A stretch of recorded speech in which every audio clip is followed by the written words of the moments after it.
warahmatullahi wabarakatuh.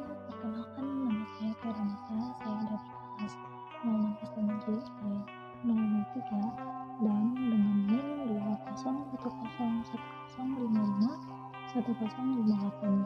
Di sini saya ingin menjelaskan pada materi pertemuan ke-11, yaitu peranan industrialisasi dalam pembangunan ekonomi.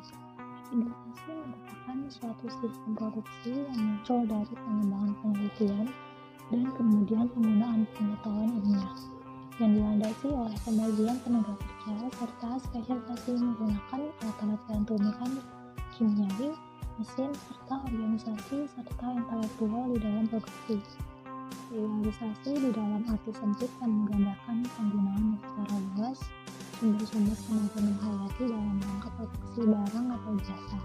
Industrialisasi yang merupakan proses peralihan dari satu bentuk masyarakat tertentu yang menuju masyarakat industrial modern. Terdapat 3 jenis definisi untuk dapat memahami industrialisasi, antara lain dari residual, yaitu industri berarti semua hal yang bukan merupakan pertanian. Lalu ada sektoral yang menyatakan industri adalah energi pertambangan dan juga usaha manufaktur.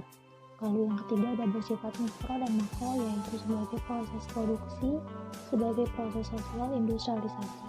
Industrialisasi yang bisa dipahami adalah melalui konsep pembangunan, karena arti pembangunan serta industrialisasi seringkali dianggap sama. Konsep pembangunan bersifat dinamis, yaitu karena konsep itu tersebut bisa berubah menurut ruang lingkupnya.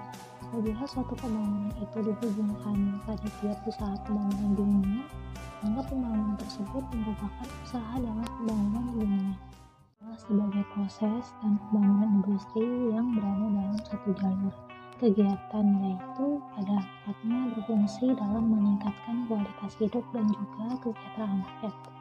Industrialisasi tersebut tidaklah terlepas daripada upaya peningkatan pada mutu sumber daya manusia dan pemanfaatan sumber daya alam. Industrialisasi adalah suatu proses sosial dan ekonomi yang ditandai dengan pergeseran dari ekonomi yang didominasi oleh sektor pertanian dan kerajinan tangan menuju ekonomi yang lebih berfokus pada produksi massal di sektor industri. Ini melibatkan penggunaan teknologi mesin dan tenaga kerja berorganisir untuk meningkatkan efisiensi produksi serta pertumbuhan ekonomi secara keseluruhan. Proses ini seringkali diimplikasi dengan perubahan drastis dalam cara produksi barang dan jasa yang pada gilirannya memengaruhi struktur sosial, kehidupan urban dan distribusi pendapatan. Memberikan dampak substansial terhadap pembangunan ekonomi dengan menggerakkan transformasi fundamental dalam struktur dan kinerja ekonomi suatu negara. Proses ini tidak hanya menciptakan peluang pertumbuhan, tetapi juga menimbulkan berbagai tantangan yang perlu diatasi. Dengan mengintegrasikan teknologi, modal, dan sumber daya manusia secara efisien, industrialisasi dapat menghasilkan peningkatan produksi, penyerapan tenaga kerja, serta peningkatan pendapatan masyarakat. Namun, perlu diperhatikan bahwa dampaknya juga melibatkan aspek-aspek seperti ketidaksetaraan ekonomi, dampak lingkungan, dan perubahan dalam pola konsumsi. Oleh karena itu, pemahaman holistik terhadap dampak industrialisasi sangat penting untuk mengelola perkembangan ekonomi yang berkelanjutan. Industrialisasi memainkan peran kunci dalam pembangunan ekonomi sebuah negara. Proses ini membawa sejumlah manfaat termasuk peningkatan produksi, penciptaan lapangan kerja, dan pertumbuhan ekonomi yang berkelanjutan.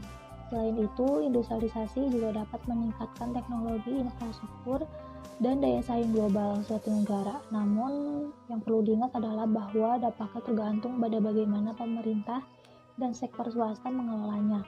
Dengan memperhatikan aspek keberlanjutan dan dampak lingkungan, selain itu, industrialisasi juga dapat membawa inovasi teknologi, peningkatan infrastruktur, dan verifikasi ekonomi melalui sektor industri. Seluruhnya, industrialisasi memberikan kontribusi besar terhadap pertumbuhan ekonomi jangka panjang dan peningkatan kesejahteraan masyarakat,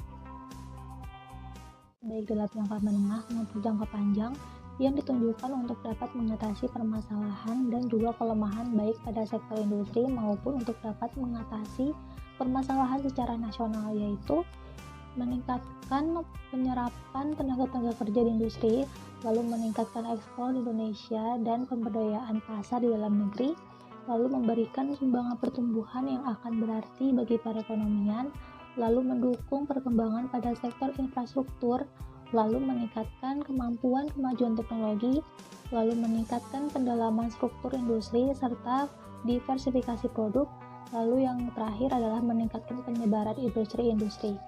Faktor-faktor pendorong industrialisasi yaitu kemampuan pada teknologi dan inovasi, lalu ada laju pertumbuhan pada pendapatan nasional per kapita, lalu ada kondisi dan struktur pada awal ekonomi di dalam negeri, lalu besarnya pangsa pasar yang ditentukan pada tingkat pendapatan dan jumlah penduduk di Indonesia dengan kurang lebih 200 juta penduduk menyebabkan pertumbuhan kegiatan ekonomi.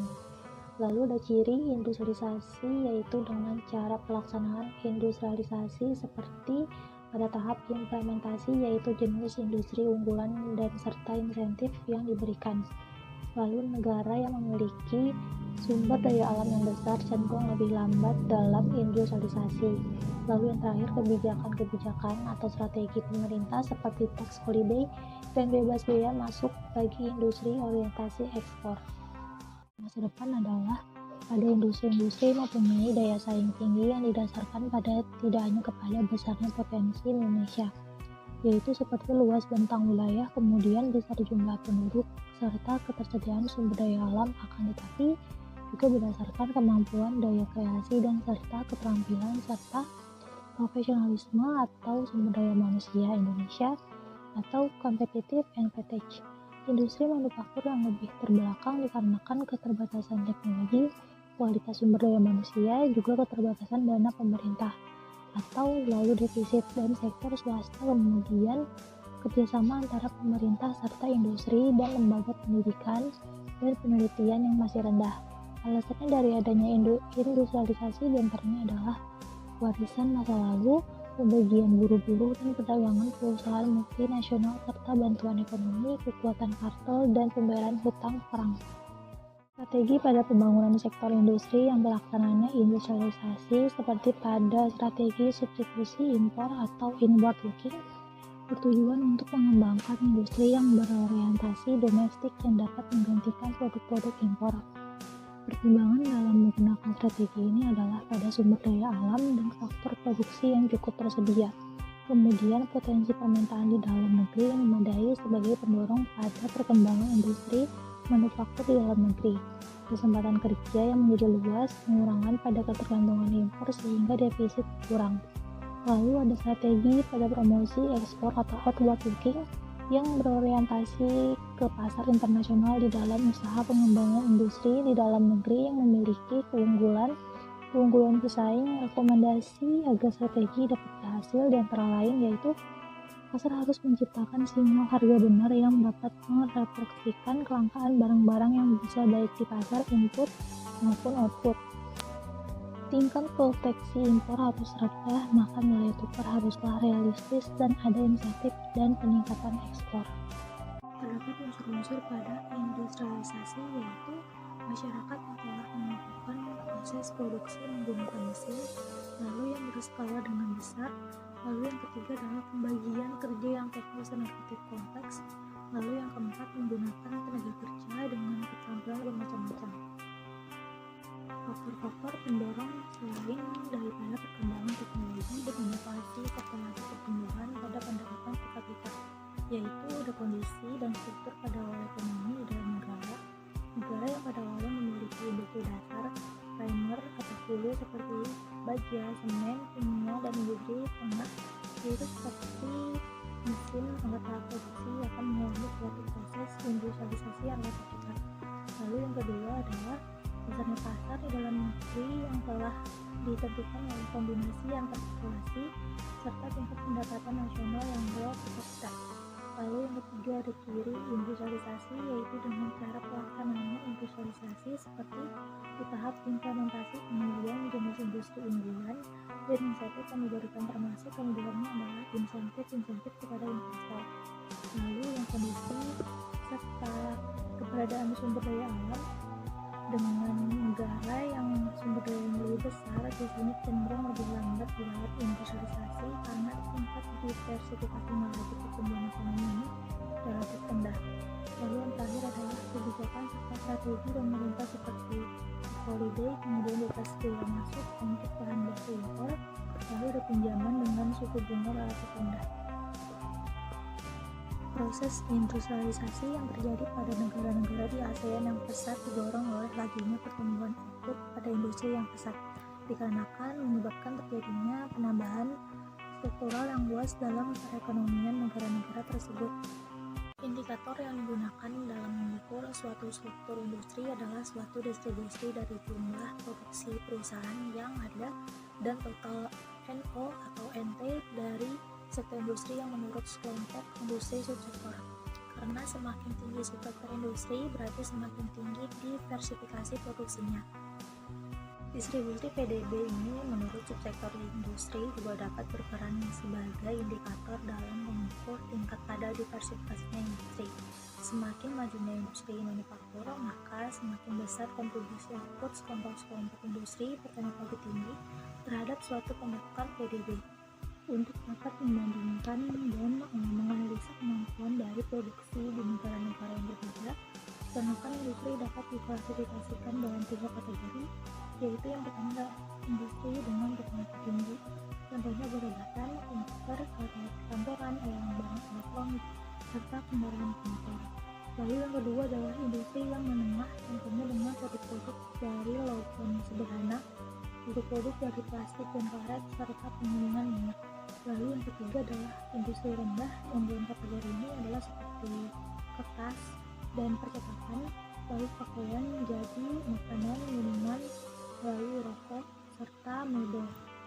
Tingkat perkembangan pada industri manufaktur yang dapat dilihat dari pendalaman pada struktur industri itu sendiri, yaitu nomor 1 adalah harga beragam, produk barang konsumsi sederhana, lalu barang konsumsi dengan kandungan teknologi lebih canggih, lalu barang modal. Lalu yang kedua adalah intensitas pada pemakaian faktor-faktor produksi barang dengan padat karya dan juga barang dengan padat modal. Orientasi pada pasar barang domestik dan barang ekspor. Walaupun kondisi pada manufaktur Indonesia yang terus berkembang, pada neraca perdagangan Indonesia untuk barang-barang manufaktur yang terus mengalami defisit kecuali pada masa 1968 sampai 1999, dikarenakan turun drastis akibat dari depresiasi rupiah dan juga krisis ekonomi. Defisit di dalam saldo merupakan suatu konsekuensi pada struktur perdagangan manufaktur di Indonesia. Ketergantungan pada impor sangat tinggi, yaitu pada tahun 1990 Indonesia menarik banyak PMA untuk dapat industri berteknologi tinggi seperti kimia, elektronik, dan juga otomotif. Tetapi proses penggabungan, pengetakan, dan juga assembling masih dengan hasil nilai impor bahan baku, juga komponen dan input perantara masih tinggi, yaitu di atas 45%. Industri padat karya seperti tekstil dan pakaian jadi dan kulit tergantung pada impor bahan baku serta komponen dan input perantara yang juga masih relatif tinggi. PMA pada sektor manufaktur yang masih bergantung pada suplai bahan baku dan juga komponen dari luar negeri. Pengalihan teknologi seperti teknikal, manajemen, pemasaran, pengembangan organisasi, dan juga keterkaitan internasional dari PMA yang masih sangat terbatas. Pengembangan produk dengan merek tersendiri dan juga pembangunan jaringan pemasaran yang masih terbatas. Kebijakan strategi atau substitusi impor atau yang disebut inward looking, strategi ini adalah untuk bertujuan dalam mengembangkan industri berorientasi domestik yang menggantikan produk impor. Pertimbangan atas digunakan strategi ini adalah sumber daya alam serta faktor-faktor produksi cukup yang tersedia, lalu yang potensi pada permintaan di dalam negeri yang memadai sebagai pendorong adanya perkembangan industri pada manufaktur dalam negeri. Lalu kesempatan kerja yang menjadi luas, lalu yang terakhir adalah pengurangan pada ketergantungan impor sehingga defisitnya berkurang. Kebijakan pada substitusi impor atau import substitution adalah merupakan kebijakan yang produksi di dalam negeri terhadap barang yang tadinya diimpor. Kebijakan ini yang paling sering ditempuh di tahap awal pembangunan ekonomi, khususnya pada pembangunan industri. Beberapa manfaat-manfaat positif yang diperoleh dan kebijakan substitusi impor yaitu mengurangi ketergantungan pada impor, terutama pada untuk barang-barang kebutuhan pokok yang menghasilkan produk-produk antara memperkuat atau sektor-sektor industri, pengembangan pada sektor industri yang diperlakukan dalam memperkuat perekonomian. Lalu yang ketiga, memperoleh atau memperbesar peluang kesempatan kerja. Pertumbuhan sektor-sektor industri juga dapat memperluas kesempatan kerja. Dengan demikian, maka pada tenaga kerja yang melimpah di sektor pertanian yang akan diserap oleh sektor industri dengan output pada sektor pertanian. Lalu yang keempat adalah menghemat pada devisa. Penghematan devisa yang berarti memperbaiki pada neraca pembayaran. Perbaikan pada neraca pembayaran yang umumnya dilihat dan juga surplus pada neraca perdagangan atau dengan menurunnya defisit pada neraca perdagangan. Karena impor yang makin mengecil, SI yang memiliki keterbatasan yaitu menguntungkan pada perusahaan asing. Perusahaan asing menanamkan modal pada sektor industri substitusi impor yang akan memperoleh keuntungan karena memperoleh proteksi di balik benteng-benteng tarif dan memperoleh fasilitas-fasilitas keringanan pajak serta insentif pada penanaman modal. Lalu yang kedua, pasar domestik yang cepat jenuh. Titik kelemahan dari kebijakan SI bukan pada aspek penawaran, melainkan pada aspek permintaan. Lalu yang ketiga, memperkuat pada gejala monopoli atau oligopoli. Kecilnya pada skala pasar domestik yang menyebabkan para investor yang meminta jaminan pada kepastian pasar agar pada skala jual produksi mereka mencapai pada tingkat efisiensi ekonomis, maka bahkan dapat memberikan keuntungan supernormal atau supernormal profit. Lalu yang keempat adalah ketergantungan semakin besar terhadap impor yang menjadi persoalan besar di dalam kebijakan SI adalah dengan ketidaktersediaannya industri pendukung, misalkan apa yang dapat menyediakan mesin dan juga bahan baku. Akibatnya dari kebijakan SI tersebut justru menimbulkan ketergantungan yang baru terhadap impor bahan baku dan juga barang modal juga yang meningkat jika target pertumbuhan pada output industri ataupun ekonomi dapat ditingkatkan. Kebijakan strategi atau PA atau yang disebut promosi ekspor atau outward looking. Strategi ini lebih berorientasi pada pasar internasional yang dalam usaha pengembangan industrinya di dalam negeri yang memiliki keunggulan dalam bersaing. Rekomendasi agar strategi ini berhasil adalah pasar yang harus menciptakan adanya sinyal harga yang dapat merefleksikan kelangkaan barang bersangkutan tersebut, baik pada pasar impor maupun pasar output. Lalu yang kedua, tingkat pasar proteksi impor harus rendah. Lalu yang ketiga, nilai tukar harus realistis. Lalu yang keempat, adanya insentif demi peningkatan ekspor. Promosi ekspor atau PA yang merupakan salah satu alternatif untuk mengatasi cepat jenuhnya atas pasar domestik, sebab karena pasar luar negeri yang relatif jauh lebih besar daripada pasar domestik. Terdapat 4 faktor yang dapat menjelaskan bahwa dalam kebijakan PA yang mampu mendorong adanya pertumbuhan ekonomi yang pesat dibandingkan kebijakan yang satu, yaitu antara lain kaitannya dengan sektor pertanian dan sektor industri, misalkan seperti agroindustri yang telah berkembang karena berorientasi kepada bahan-bahan baku pertanian. Dengan adanya kaitan ini, maka permintaan sektor industri terhadap sektor pertanian tetap dapat dipertahankan. Lalu yang kedua ada skala-skala ekonomi atau yang disebut economies of scale yang dapat dicapai karena permintaan ekspor yang dengan skalanya cukup besar hingga dapat diproduksi dengan cara manufaktur auto ataupun massal. Lalu yang ketiga, peningkatan persaingan atas prestasi perusahaan yang karena kualitas persaingan antara pasar dunia. Lalu yang keempat, dampak dari kekurangan devisa atas pertumbuhan ekonomi yang dapat diatasi. Meskipun kebijakan-kebijakan PA tersebut dapat memberikan manfaat, namun juga terdapat beberapa masalah, yaitu cepat jenuhnya pasar internasional yang disebabkan oleh faktor permintaan dan faktor penawaran. Dilihat dari sisi permintaan dan apa saja yang diekspor oleh NSB seperti antara lain pakaian, makanan olahan, barang-barang elektronik sederhana, bahkan serta kendaraan, umumnya merupakan barang kebutuhan pokok bagi negara-negara maju. Sebagai barang kebutuhan pokok, elastisitas penggunanya seperti elastisitas harga dan elastisitas pendapatan yang sangat rendah, sehingga pasarnya relatif tetap. Lalu yang kedua adalah semakin kuatnya kebijakan proteksi oleh negara-negara maju, meskipun negara-negara maju yang memiliki keunggulan komparatif di dalam produksi, teknologi, padat modal, dan serta ilmu pengetahuan, maka tetap melakukan proteksi pada industri-industri yang berteknologi sederhana. Dalam rangka untuk memajukan sektor agraris pada wilayah pedesaan, industrialisasi pertanian yang merupakan keniscayaan, setidaknya terdapat 3 prinsip utama dalam industrialisasi pertanian yang kerap kali digunakan oleh negara-negara berkembang.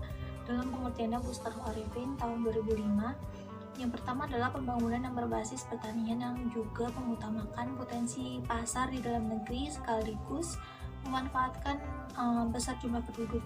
Lalu yang kedua yaitu pada pembangunan pedesaan yang dirangsang oleh pada agroindustri. Pada prinsip ini melihat bahwa lantaran tersebut mengandalkan lahan dan juga tenaga kerja. Sumber daya yang di pedesaan yang lebih banyak menunjang untuk produksi pertanian, biasanya sumber daya di pedesaan lebih terampil dalam usaha tani, namun juga kurang terampil di dalam produksi manufaktur yang pada hilir. Lalu yang terakhir adalah pada pembangunan dengan daya dorong yang berusaha dalam meningkatkan produktivitas dan juga daya beli kaum miskin yang serta mendorong motivasi kaum berada. Faktor-faktor pendorong selain perkembangan teknologi dan inovasi serta laju pada pertumbuhan pendapatan per kapita, yaitu kondisi pada struktur awal ekonomi di dalam negara. Lalu yang kedua ada besar pasar di dalam negeri yang ditentukan. Ada kombinasi antara populasi dan tingkatan pendapatan nasional adalah per kapita. Lalu yang ketiga ada ciri industrialisasi, yaitu dengan cara pelaksanaannya industrialisasi yang seperti tahap implementasi serta jenis industri unggulan dan juga insentif yang diberikan, termasuk juga di dalamnya ada insentif kepada para investor. Lalu yang keempat ada kondisi serta keberadaan sumber daya alam. Lalu yang kelima ada kebijakan serta strategi pemerintah seperti tax holiday serta bebas bea masuk untuk bahan-bahan baku impor. Kemudian pinjaman dengan suku bunga relatif rendah. Lalu yang keenam ada tingkatan perkembangan pada industri manufaktur yang dapat dilihat dari pendalaman struktur industri tersebut. Perkembangan industrialisasi dari revolusi industri hingga saat ini. Perkembangan industrialisasi telah melalui beberapa tahap signifikan sejak revolusi industri hingga saat ini. Revolusi industri pertama itu pada tahun 1760 sampai 1840, awal industrialisasi di Inggris, pengalihan dari produksi tangan ke produksi mekanis di pabrik, lalu penggunaan mesin uap dan perkembangan transportasi seperti kereta api. Lalu ada revolusi industri yang kedua adalah akhir abad ke-19 sampai awal abad ke-20, peningkatan teknologi dengan penggunaan listrik dan mesin berbahan bakar dalam produksi, pertumbuhan sektor kimia dan metalurgi, perkembangan produksi massal dan konsep assembly line. Lalu yang ketiga ada revolusi industri ketiga pada akhir abad ke-20, pergeseran fokus dari industri berat ke industri ringan dan sektor jasa. Muncul revolusi teknologi informasi dan komunikasi. Lalu yang ketiga ada globalisasi ekonomi dengan rantai pasokan global. Lalu dalam yang terakhir adalah era digital dan industri yang sampai saat ini, integrasi teknologi informasi dan otomasi dalam produksi, pengembangan kecerdasan buatan, big data dan internet atau things (IoT), peningkatan efisiensi dan fleksibilitas dalam proses produksi. Perkembangan ini mencerminkan evolusi konstan dalam cara produksi dan perekonomian di seluruh dunia, membentuk lanskap industri yang semakin kompleks dan terhubung secara global. Peran teknologi dalam memacu industrialisasi. Teknologi memainkan peran kunci dalam memacu industrialisasi dengan cara yaitu otomatisasi dan otomatisasi, yaitu dengan penerapan teknologi memungkinkan otomatisasi proses produksi, meningkatkan efisiensi dan mengurangi ketergantungan pada pekerjaan manual. Mesin, robot, dan sistem kontrol otomatis dapat mengoptimalkan produksi. Lalu yang kedua adalah peningkatan produktivitas, yaitu teknologi peningkatan produktivitas dengan memperkenalkan mesin-mesin canggih dan sistem yang dapat menghasilkan lebih banyak barang dan jasa dalam waktu yang lebih singkat. Yaitu yang ketiga adalah pengembangan teknologi baru. Dengan riset dan pengembangan teknologi membawa inovasi baru ke sektor industri. Penemuan teknologi baru dapat mengubah cara produksi dan menciptakan peluang baru untuk pertumbuhan ekonomi. Lalu selanjutnya yaitu ada peningkatan kualitas produk. Teknologi memungkinkan kontrol kualitas yang lebih baik dalam proses produksi. Pemantauan otomatis dan penggunaan sensor dapat membantu memastikan bahwa produk yang dihasilkan memenuhi standar kualitas yang tinggi. Lalu yang kelima adalah efisiensi energi. Penggunaan teknologi memungkinkan industri untuk mengelola dan mengoptimalkan penggunaan energi. Ini dapat mengurangi biaya operasional dan dampak lingkungan sekaligus. Lalu adalah Internet of Things atau IoT. Integrate IoT dalam proses industri memungkinkan peralatan dan perangkat terhubung untuk saling berkomunikasi. Hal ini membuka potensi pengumpulan data yang besar untuk analisis dan pengambilan keputusan yang lebih baik. Selanjutnya ada pemanfaatan kecerdasan buatan. Implementasi teknologi kecerdasan buatan dapat meningkatkan analisis data, meramalkan tren, dan mengoptimalkan proses produksi. AI juga dapat digunakan untuk meningkatkan manajemen rantai pasokan dan pengelolaan inventaris. Lalu pengembangan industri, yaitu konsep industri 4.0 menggabungkan teknologi seperti big data, cloud computing, IoT, dan kecerdasan buatan untuk menciptakan sistem produksi yang lebih terhubung, pintar, dan adaptif.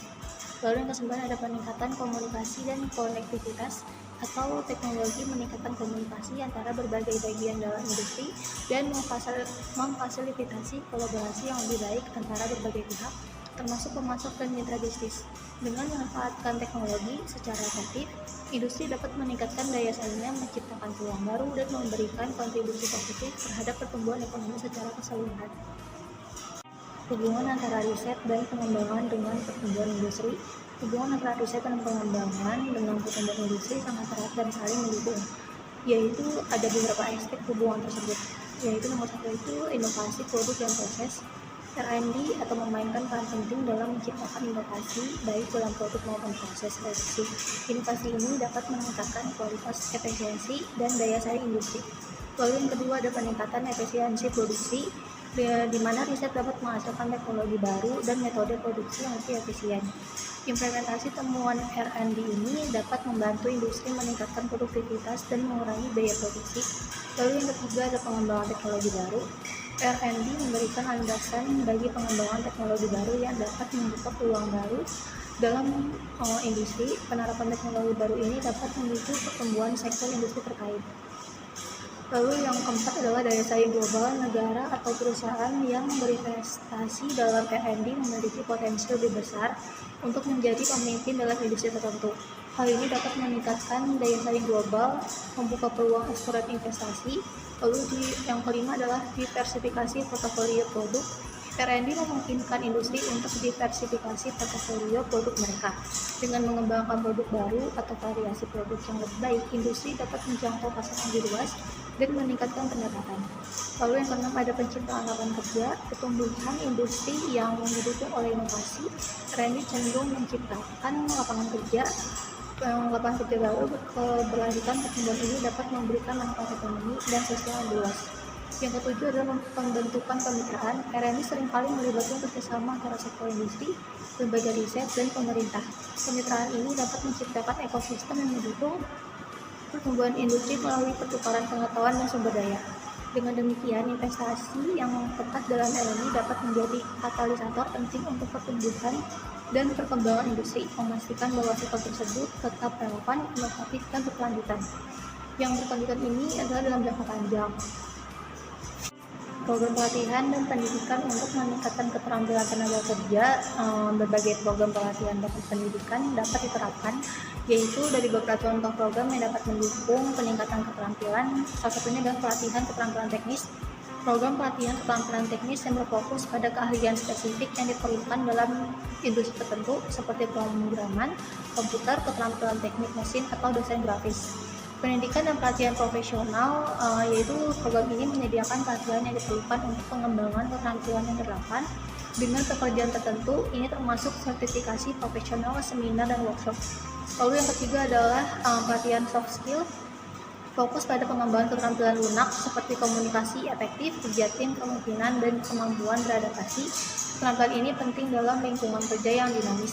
Lalu yang keempat adalah pendidikan berbasis teknologi. Program yang menekankan penggunaan teknologi terkini dalam pekerjaan sehari-hari. Ini dapat melibatkan pelatihan dalam penggunaan perangkat lunak atau perangkat keras terbaru yang relevan dengan industri tertentu. Yang kelima ada magang dan program pembelajaran kerja, menyediakan pengalaman praktis di lingkungan kerja nyata. Magang dan program pembelajaran kerja memungkinkan tenaga kerja untuk mengaplikasikan keterampilan yang telah dipelajari secara teoritis. Yang keenam ada pendidikan kejuruan dan teknik, fokus pada memberikan keterampilan praktik dan pengetahuan teknik yang dibutuhkan untuk pekerjaan tertentu. Program ini mencakup pelatihan dalam bidang seperti otomotif, teknologi informasi, atau kejuruan lainnya. Lalu yang ketujuh ada program peningkatan keterampilan online, penggunaan platform pembelajaran online untuk memberikan akses ke pelatihan dan sumber daya edukasi yang fleksibel dan dapat diakses dari mana saja.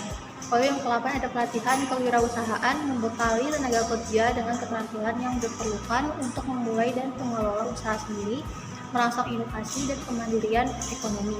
Program ini dapat diimplementasikan oleh pemerintah, lembaga pendidikan, dan perusahaan untuk memastikan bahwa tenaga kerja memiliki keterampilan yang sesuai dengan kebutuhan pasar kerja yang terus berkembang. Dalam materi yang sudah saya sampaikan sebelumnya, maka bisa saya beri kesimpulan. Dalam kesimpulannya, peranan industrialisasi dalam pembangunan ekonomi adalah kunci untuk mencapai pertumbuhan ekonomi yang berkelanjutan dan beragam. Melalui evaluasi dan revolusi industri hingga era digital, industrialisasi telah menjadi pendorong utama peningkatan produksi, penyerapan tenaga kerja, dan diversifikasi ekonomi.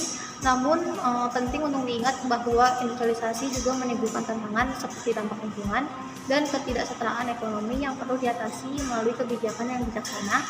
Dengan memahami peran integral industrialisasi, kita dapat membimbing transformasi ekonomi dengan berkesinambungan, memanfaatkan teknologi dan inovasi untuk mendorong kesejahteraan masyarakat dan menjaga keseimbangan antara pertumbuhan ekonomi dan keberlanjutan lingkungan. Sekian, terima kasih. Wassalamualaikum warahmatullahi wabarakatuh.